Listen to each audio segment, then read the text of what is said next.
Number one is be patient.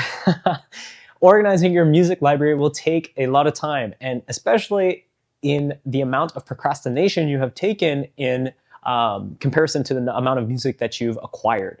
So if you have, for example, 5,000 tracks and you have not organized any of them, it is going to take you some time to do that. And so be patient in the process and actually enjoy the process, because this is an opportunity to really listen to all of the music in your library and make those kind of critical decisions. What is this track? You know, what kind of placement would I play this track? Where would I play this track? How would I play this track?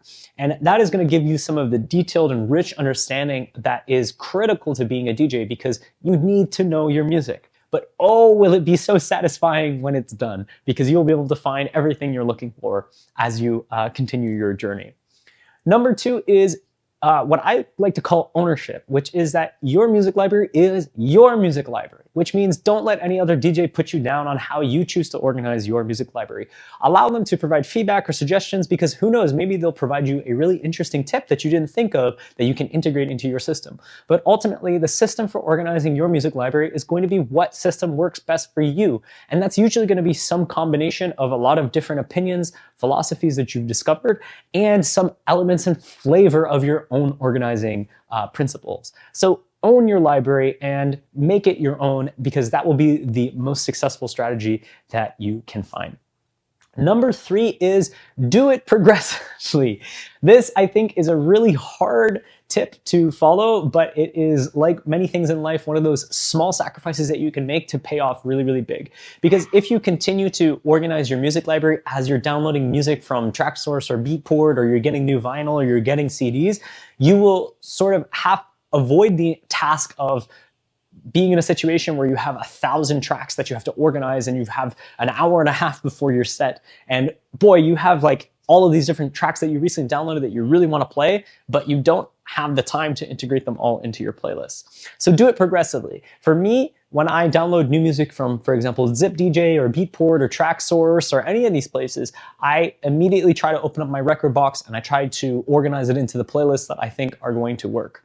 And so doing it progressively can really save you a lot of time and headaches and avoid that procrastination and the overwhelm that you have when you have to organize your music library. My fourth tip for you is to back up your library. Oh my gosh. Again, this is one of those things like doing it progressively, not procrastinating, that is kind of like pulling teeth for us DJs, but you will thank yourself so much if you commit to a schedule of backing up your music and your computer regularly with good backup strategies every week or month or whatever schedule you see as appropriate for yourself.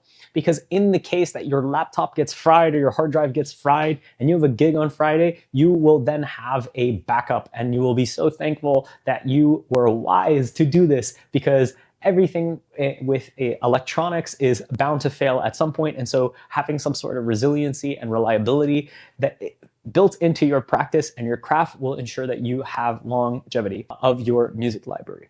So with all of this in mind, also don't be afraid to experiment with how it is that you are organizing your music. So maybe you have an idea of, another interesting way that you could organize your music. Give it a shot. There's no dogma, and don't let any other, as I mentioned, DJ put you down about how you choose to organize your music, because if you are able to deliver a stellar set consistently and reliability, really there is no way that a DJ could say that their system is better than yours. I thank you for joining me in this lesson, and hopefully you learned a little bit more about this task of taming your music library, because as I mentioned, this is the time where you are spending outside of the decks, and it's really where the passion for the music really comes in, because you're never going to have the opportunity to listen to all of your music library as deeply and attentively as you do when you are organizing. Okay, well, let's continue on this amazing course and this journey of going from beginner to intermediate in DJing, and I'll see you in the next module.